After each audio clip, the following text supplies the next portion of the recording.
பாருங்க மக்களே, தண்ணியை போட்டு இந்த வேகத்தடையில் ஏற்ற மாட்டாப்படி 2 பேர் விழுந்து எந்திரிக்கிறாங்க. இந்த வேகத்தடையில் டெய்லி பார்க்குறேன், குறைஞ்சது டெய்லி 5 பேராச்சும் விழுந்துடுறாங்க. எதுக்குன்னா கவனம் பத்தலை. இது வேகத்தடை பொறுத்து பொறுமுண்டே நினைக்க மாட்டுறாங்க.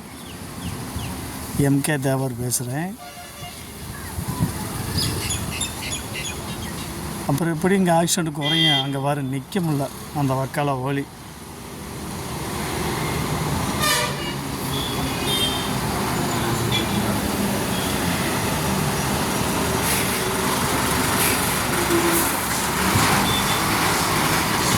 இது வேகத்தடை பொறுத்து பொருண்டே தெரிய மாட்டுது. இந்த கோடு எதுக்கு போட்டிருக்காங்க, இந்த மேடு எதுக்கு போட்டிருக்காங்க அப்படின்ட்டே தெரிய மாட்டுது. சைடில் கோடு எதுக்கு போட்டிருக்காங்க அதுவும் தெரிய மாட்டுது. வண்டியில் குண்டியை வச்சு போனால் போதும்னு நினச்சிக்கிருக்காங்க.